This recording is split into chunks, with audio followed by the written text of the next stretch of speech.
the Author to Author podcast series with award-winning author Pamela R Haynes. Welcome to the podcast. Dalgety Herbal Teas produce 100% natural high-quality organic teas using only the best ingredients. Available now from all major supermarkets, or please visit our website at dalgety.co. Dalgety Herbal Teas. Welcome, lovely listeners, to Season 3 of the Author to Author podcast. I am your host, Pamela R Haynes, award-winning author of Loving the Brothers and soon-to-be published author of Loving the Sisters. News hot off the press, the lovely people at Dalgety Herbal Teas have kindly agreed to sponsor my podcast for a further 2 seasons. Please use the discount code A2AS3 for 10% off your next Dalgety tea order. Remember, Dalgety teas deliver anywhere in the world. The second bit of good news is that my manuscript has finally gone back to my editor for the second time. I am one step closer to getting my book published, and I'm celebrating every step. I am hoping to publish my book in July.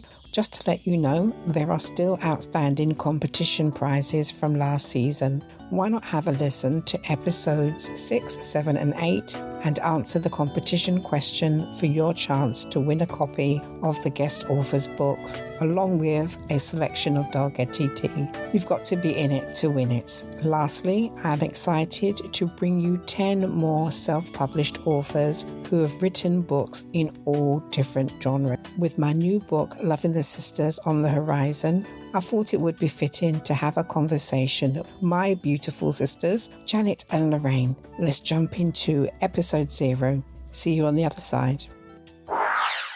Hi there, Janette and Lorraine. Thank you so much for joining me on the Author to Author podcast this afternoon.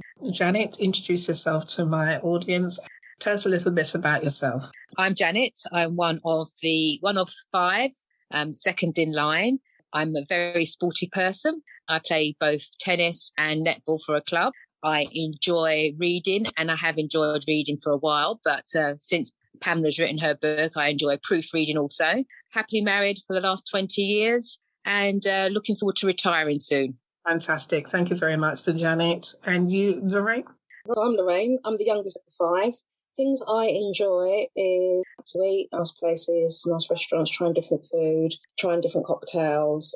Love shoe shopping, love makeup shopping, jewellery, so all things kind of girly is my thing. I've been married for 18 months, 2 years. And one son who's studying at university. So I've got an empty nest, but quite enjoying having the empty nest and when he comes back as well. It's a good mix. And he's back? Yes, he is. I think he's quite gotten used to being in his room, his uni accommodation. So we have to kind of coax him out and say, no, actually, you're at home now and you don't have to just stay in your room. You can explore the house. Excellent. So, Lorraine, what do you do for a living? I work for a local authority. And you, Janet? I work for a financial institution. I'm a compliance officer. And you've been in that industry since I graduated. So nearly, sort of 25, 26, 27 years, actually. I've been in the financial services for a long while. I'm not always in compliance, but mainly compliance is my background. And do you enjoy what you do? It's had its ups and downs. So we've also had the bad press, so, the bad bankers. But on a whole, yes, I do enjoy what I do. I think it's not as rewarding as maybe saving lives, but I do feel that I'm giving a valuable service to financial services. Do anything else or turn around a different pathway in terms of your career? Well, it's funny. When I first left uni, I wanted to teach, and I wanted to teach economics and political science maybe. And it was just a quirk of fate that I went down the financial services. So I suppose if I had my life over again, maybe I would try teaching adults, never children. It'll be more higher education. And Lorraine, if you had another option? I think I'd probably do something more creative than what I do now. I used to play instruments, I used to dance and do drama and stuff. As I've gotten older, I haven't just that, but I enjoy, venue staging, home decor. So I think I would have done something more in a creative field to working for a local authority, but it is really rewarding when I see the work that my staff do and the people that they help to support. It is a really rewarding to know that, I put things in place that means those people get the help they need, especially with lockdown. So yeah, I think if I had my time again, I'd be doing something more in a creative industry. I mean, your degree is in music and event management, but I suppose there are loads of transferable skills in the job that you're doing at the moment. Yeah, being highly organised, setting up systems and efficient, thinking outside of the box. I have senior management and directors say, Lorraine, this is the problem, how do we fix it? And just being quite creative and up with solutions. Think, oh yeah, why didn't we just think of that? Many families needed to still be in receipt of school lunches, those that have qualified for free school meals. And usually there's a whole sort of method that goes around it. We know how people have vouchers or cash to go and do that shopping, but we had to do that within a compliant situation to make sure those children had their free school lunches, and their parents had the option of going online and shopping, or actually going into the supermarket and having that discretion of people not realising that they haven't got a special voucher which shows that they're eligible for free school meals. They're just literally scanning their phone like they would do to make a payment, but utilising their voucher in that way. But it's those kind of at work, so a bit more creative for a different purpose. Yes, thank you for that, and thank you for the work that you do. Our listeners may or may not know, but I describe you as my right-hand woman in terms of you single-handedly organising my book launch, and I certainly saw those skills come to the fore. And Janet, I describe you as my left-hand woman, and you volunteered to do a lot of the reviewing of Loving the Sisters, the manuscript. So I really thank you for that as well. And it appears as though you enjoy being one of the first people to know what's happened and what's gone on in the first book. Looking forward to presenting copies to you both later this year, and to thank you both for your unwavering support of what I'm trying to do. But how did you find the review process? Well, for my work, I have to sometimes review engagement letters between our company and their client. And so it's a lot of proofreading and correction and saying, well, this is not going to work because of the type of transaction we're doing, et cetera, et cetera. Having read Loving the Brothers and loving it, being asked to proofread Loving the Sisters was just like a dream come true. I now know what happens because I was itching to know what happens. But then also to be able to say, well, oh, I saw that differently, or that's interesting how you worked that in. And actually to engage with you in your thought process was really interesting, to see how a creative mind actually works and how you craft your characters, etc., and bring them to life. So I found the process amazing. Anyone who's creative, I rate them. They rate highly on my scale of people, because just taking a blank page and turn it into something so dynamic is not everyone can do it, and you've done it beautifully. Thank you very much, Janet. And you played a vital role as well in terms of your contribution to the book as well. Do you remember we were speaking about how financial institutions have the obligation to help women in that situation? Can you say more?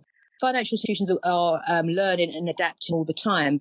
Know your clients, one of the principles that they have to abide by when you try to open accounts, and privacy and things like that. And what they've done is they've made it easier for women in certain situations who don't have maybe a fixed home, fixed place of abode, or fixed landline numbers and things like that are usually needed to open accounts. They've made it easier for women in certain situations to access financial services, so they're not beholden to their abuser who needs to countersign things. Or if they come into a bank, for example, they notice certain signs of distress, they know to pull them aside, take them into a quiet room and be that a buffer between them and their own finances, especially when they can't access due to someone being restrictive with their funds, basically. Fantastic. And that's really amazing here, because there are some women who fortunately have their paid directly accounts that they don't have access to. They have to account for how they spend and, provide receipts in some cases. So it's really good to hear that such traditional institution is actually being open to maybe working differently with women. Exactly. I mean, as I said, we're evolving with the times and really looking at situations differently. And it's not just the traditional, the man's the head of the house and the lady has her second card and things like that, and how finances flow through the system and who's paying in what. They're looking at things differently, recognising that some people will use these situations to be abusive. So therefore, they're putting measures in place so they can counteract that, and making their staff more conscious and aware of the particular patterns of behaviour. If a woman comes into their bank and her husband's standing over her, making her draw out everything, for example, and trying to get the signs of, are you okay? Questions. Are you doing this on your own free will? Wonderful, wonderful. So, changing the subject, Lorraine, if money was no object and all COVID restrictions were lifted, where would you travel to? That's an interesting one because we're still trying to book our honeymoon we didn't get to have. And although COVID restrictions have been lifted, there's still some hoops to go to some places. So we've got quite a list that we're trying to cross-reference as to what we would like. Definitely somewhere with a beach. I'd say it's definitely a sun destination for me and a beach destination in a city. I still really want to go to Sydney because that's my 40th birthday, but we had to postpone. But then I look at the Maldives and Turks and Caicos and Cyprus and some of the Bahamian islands, and I think, wow, that looks really good as well. So to be honest, I'm quite easily pleased when I'm on holiday. An awful lot. I haven't got a whole itinerary. I like to do a little bit of history, lots of relaxation. So a hot destination. I couldn't give you a specific one. But if I really have, I would just love to go to Ireland, like Richard Branson and Mariah Carey have their islands. I'd love to go. If just as a holiday, but I think I would really like the idea of just being that real unspoilt land, going for nice rides around the island, looking at all the vegetation, all the beauty for what it is. Sounds great. Lovely. Well, Janet, when I used to bump into friends, so we're talking pre-lockdown times, and they would ask me for you, you were either on your way or on your way back from somewhere. So the same question to you, money being no object. I know you're quite well travelled. What's on your list of places to see next? I want to do Fiji. After doing the Hawaiian Islands, that kind of Polynesian holiday, or Polynesian culture, I should say, really did strike me. It's quite diluted in Hawaii, but when we were speaking to people there, they were saying, well, if you go to Fiji and the islands around Fiji. So yes, that would be my next destination. Money, no object, money and object. So yes. Oh, wonderful, wonderful. So both of you are both choosing tropical places to be in where the climate is more or less guaranteed. I can understand that. Personally, I think we've had our summer already those few days last week. So I have no inkling that it's going to get any better, although today was quite a nice day. I think for me, it depends on what kind of holiday I want. There are some places where you go to, like Egypt, for example, you have to go to Cairo, you have to go to the Cairo Museum, you have to go and see the pyramids and so on. Whereas if I travel to Barbados, I don't really feel obliged to do anything except for to relax and unwind. I don't even feel it necessary to see family every single time I go there. But I always do because I don't want to fall out with anybody. But it really is my spot where I can just relax, and I feel that I know it as well as being in the UK. So yeah, that would be my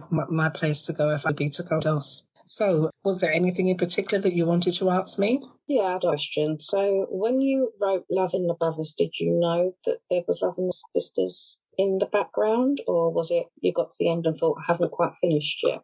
Well, yeah, as you know, I leave the reader on cliffhanger in terms of what happens next. Interestingly enough, I have just finished, or just about to finish, a total rewrite of Love in the Brothers. I'm calling it Love in the Brothers 2.0. And even I think that's a bit unfair of you, Pam, to hang in like that. So I always knew that Loving the Sisters in the background. What I didn't anticipate that I would get to the end of Loving the Sisters and it's still not completed. Hence, I'm writing Loving the Children at the moment. So, yeah. No, the answer to the question is no, Lorraine. I knew that Loving the Sisters, that the story needed to be, so that it was at least a sequel. You wasn't thinking of a trilogy at that point? I wasn't thinking of a trilogy at all. And even though I'm, writing Loving the Children, one of the characters popped up and said, well, what about my story, Loving the Widows? And I thought, now, hold on now. I haven't signed up for that. It's the trilogy, and we'll see what happens after we get through with the trilogy.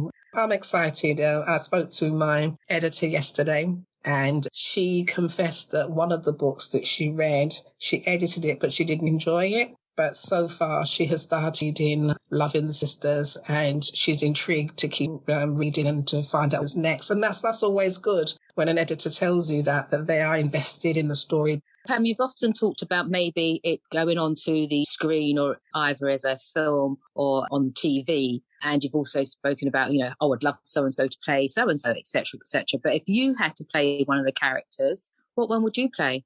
Oh, my. Well, I'm definitely too old to play Charmaine because Charmaine's only 25 years old. And I suppose I'm too old to play Rose. Rose is 35 years old. Patty, I'm not too old. I'm within that range. But a lot of people think that I'm Patty anyway because I was a senior probation officer. Yeah. So is she. Yeah. Patty has locks. I have locks. People have even gone as far as asking me if I met my husband on the train, on the underground. No. It's fiction. Well, this is it. So I'm trying to keep the story as real as possible, which is why I can see why people will become confused. I don't know if you remember a while back, Lorraine, you told me that one of your friends said, oh, it's so sad what happened to Pam. And you said, well, what happened to her? Oh, all that DV stuff. And you have to say, it's fiction. It's fiction, but hopefully written in a way and bringing in scenarios that are very, very real. I think I'm too young to play Veronica, the Bajan mother, Patty's mum. So I'm not sure. But if Loving the Brothers got turned into a film, I would love to have a cameo role. A bit like Alfred Hitchcock, he always had a little cameo appearance in his book, Walking Across the Road or something like that. I could be a church member. I could be a member of the church, in the background somewhere, singing a chorus. Or one of the law clerks in the court. Remember when they go to court? I could do that. Yeah. I've got loads of experience of being at. Yeah, I could as well. So I'm sure that there is a small role, but I think I'll leave acting to professions really. It's been hard to find voices for the audiobook, because they have to maintain that energy of that character throughout the whole process.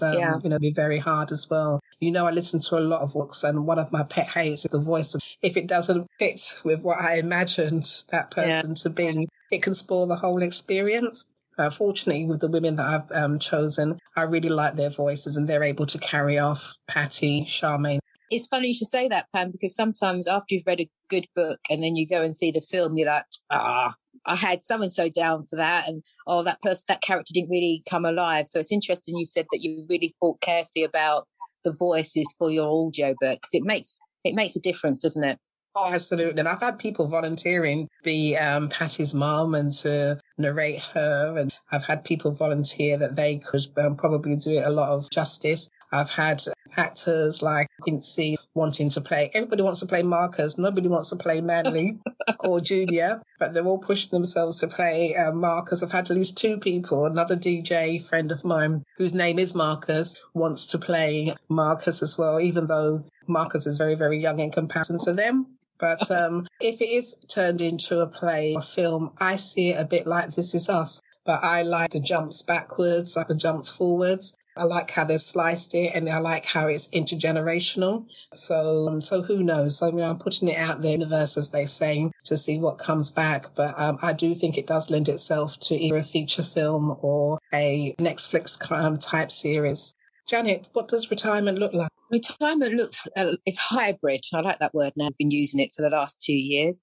It'll be hopefully being in somewhere different for the winter months and maybe here for the summer months. And while here, maybe doing a passion project, and then when overseas, really just relax. Fantastic. And Lorraine, I know you've got a little while to go yet, but not everybody's working until they are, 67 and 68 years old. So what would your retirement plans be?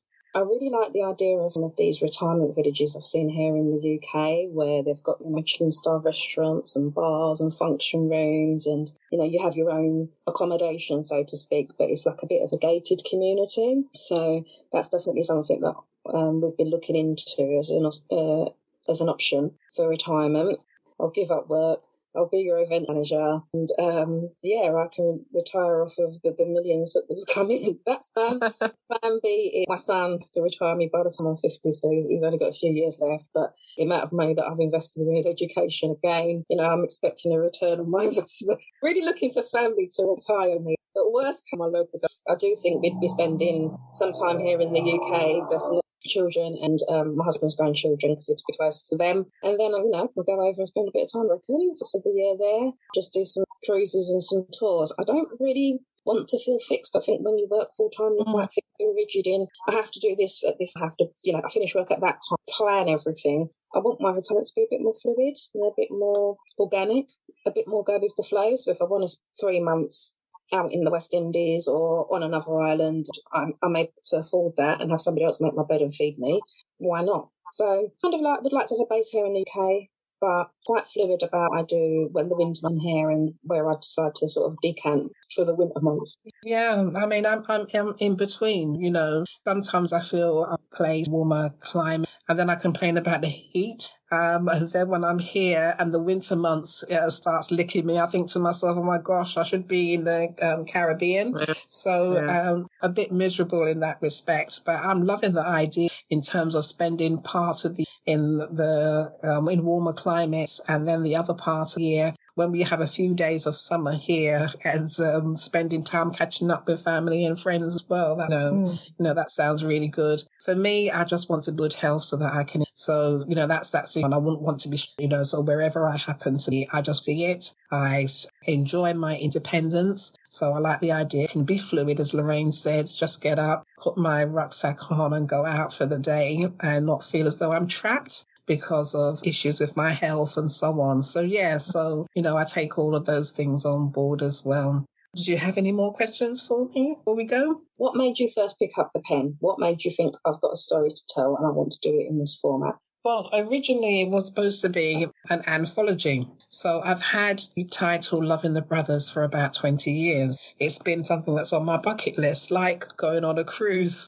doing a master's. All these things are on my bucket list to do. Every year I set myself professional goals and personal goals. I was coming up to a milestone birthday and to acknowledge it in some way. So that was either by doing a master's, going on a cruise, or writing a book. And as you know, these things are very to do. And I decided, don't have the head space for doing a master's. I would enjoy getting on the program, but having to turn up for lectures and turn out essays, dissertations and all of that, I just really didn't want to. So as much as I imagined graduating and walking across the stage my birthday year, the process of having to do that, doing the 9 to 5 does it. You're on the laptop all day and you want to come home and being on another laptop. I didn't really want to do that. So the idea was that it's an anthology and women would contribute their stories about domestic abuse, which unfortunately people weren't very forthcoming to talk about that experience. So I thought, seeing as I've been on the receiving end of so many stories to do with work, why not take the cycle of abuse and write my stories around some of the things that can happen when people are in abusive relationships? So that's how it came about in Lorraine, and it was easier to write fiction. That's really interesting because when you look at some of the the other authors that are out there, like J.K. Rowling, she started writing quite late in life, and some of those other people started writing quite late in life, and it just makes you think, what makes you think I've got this gift, I've got this talent? What makes you think the story is one that people want to hear? So it's quite interesting to understand what your motivations were. And, in the beginning, I did think who would want to read the book. If one person read it, that would have been enough. The fact that it took off the way that it took off has been really surprising. Lots of women, men and women actually, have reached out to me and they start with the book. And they've always got one particular piece that they want to focus on. One lady that I know wanted to talk about the fight that happens in the book between Charmaine and Junior. Another person drove on his bike. A friend of mine rode his bike all the way from Barking to my house to talk about the book. So people talk about the bits that they like first, and then they launch into examples where they or other fans. So my why about it being all about ended up being, how do I know what other people through it? Because I couldn't take on all of their stories and all of their trauma of abuse. And that's why I started to other places so that they can get help for their unique situations. So that's really how it started out. And my why changes all the time. The podcast, for example, was solely based on the fact that I couldn't get in with mainstream podcasts. And now I'm a podcaster myself, and I invite people to come on the podcast. So we're not ones to sit, us husbands, girls, we're not ones to sit down and wait on people. Speaking of your podcast, who has been, I know it might be a bit of a fractious thing to answer, but who has been the most interesting guest that you've had on so far to date? I mean, that is a bit like asking me which is my favourite child. Okay, I'll rephrase the question. If you had to take a book on holiday with you, what book would you take? Well, believe it or not, I have read most of the books that have been sent to me. But there is one particular one that came to me just as I had eye surgery and I was unable to read her book properly. And that would be 39 Steps, Life Behind the School Gates by Juliet Colleen. Yeah, it was the longest interview to date. I was on that podcast episode with her is over an hour long. And I don't think I really had a full grasp of her book because I wasn't able to read it properly. So I've dipped into it, but I would really like the opportunity just to sit down and to appreciate her book properly. So she sent me the audio of 39 Weeks, Life Behind the School Gates. So at some stage, I'll sit down to that. But all of my guests bring uniqueness. Their journeys are very different. I've got season 3 about to come up, and I've got some fantastic men and women who are sharing their book journey stories with me. If I didn't enjoy it, I wouldn't do it. So I'm not bored yet. I definitely have enough books from 4 and 5 coming up. So I'm just going to keep on going, they say, until the wheels drop off. I think I'm just going to carry on doing this for now. It's my pleasure to self-publish. They're not going to be on. So I like the idea that I'm giving them the spotlight. Excellent. Good answer. Thank you. So in terms of coming to the end of the podcast interview, was it as bad as you thought it was going to be, Janet? No, I was quite apprehensive about just talking on a podcast. It's my first time. Out of the 3 of us, I'd say I'd like to think I'm the shyest. I'd never go and take the mic or be the first one to make a family speech or anything like that. I'm usually one of the background people, and I'm quite happy to be. So it's been an experience, and thank you very much, Pamela, for pushing me out of my comfort zone and speaking into the ether and not really knowing who's listening or who's hearing me, but being confident in what I have to say. So thank you. Absolutely. And I think you're a fantastic narrator, Janet. I do remember some of the seminars that you would deliver on behalf of your church and, your speech that you made that not that long ago. You managed to pull 50 women together for your birthday and, spoke very, very well. So I do think that your voice is important. So thank you so much for joining me today. And you, Lorraine, are you still going to speak to me after this when this goes out? I wasn't necessarily anxious. I'm conscious that sometimes we can all just rattle on a bit. So I really was thinking a lot about wrapping my answers to the questions. So it wasn't just me babbling on about a natural end. So I guess I had to think a little bit more about what I was saying. But no, not daunted. I like to think that I'm the shy out of all of us, Jan, so it's quite interesting to hear you say that, because I'm quite happy to blend into the background, but sometimes I feel like I get pushed into the foreground more than I would like. So my speaking voice, I hear it back. I'm not a big fan, but I got over that today, and I've learned to get over that. I can't help that, and clearly it doesn't put that many people off, because people still want to talk to me on the phone and do Teams with them. So those kind of get over my head, but I found it okay, enjoyable. I hope your listeners find it enjoyable as well. Yeah, and it's interesting that you both say that are the shy one. And I would describe myself as the shy one as well. But definitely thrusted into this. I've had to get used to hearing my own voice, making it, and I've had to get used to seeing my photo, on my promo flyers, and I just think, gosh, it's on every single one, so it might come across as though I'm a bit vain. But, Dalgety Tees were very clear. They wanted to hear my voice and my face matching the flyers, and they wanted to push me into the front. And it's also interesting when it comes to speeches. I think since becoming a published author, everybody normally thinks, well, she's the writer, so then let's push her to the front to say something. So we're a lot more similar, even though you put all the three of us together. We're very different in our style, appearance, yet very similar in terms of some of our personality traits. So Lorraine, I thank you very, very much for coming on the podcast this afternoon and giving up your time. So to my sisters, my dear sisters, thank you for joining Author to Author podcast. Love you.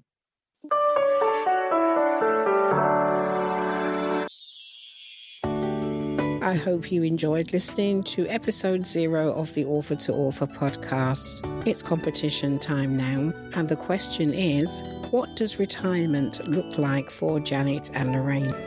Hit me up on my Instagram account, which is Loving the Author, or on my author page, which is Loving the Brothers by Pamela R Haynes, with the correct answer for your opportunity to win a copy of the 2nd edition of Loving the Brothers. Good luck and bye for now. Please join Pamela R Haynes for another Author to Author podcast coming soon.